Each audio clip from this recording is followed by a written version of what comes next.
জীবনের এক অদ্ভুত মোড়ে দাঁড়িয়ে আছি।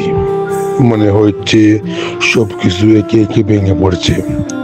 কখনো হঠাৎ ও কারণে কান্না আসে, আবার কখনো মন চায় সবকিছু ছেড়ে পালিয়ে যাই। কখনো ভেতর থেকে ক্ষীণ আলো জ্বলে ওঠে, মনে হয় হয়তো এখনো সব শেষ হয়নি।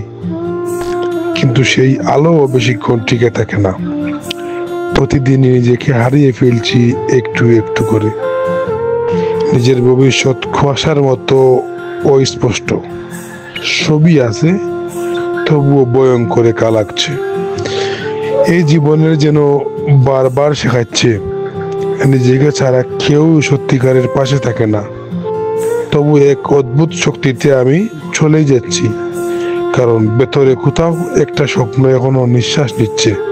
সে একদিন সব ঠিক হয়ে যাবে।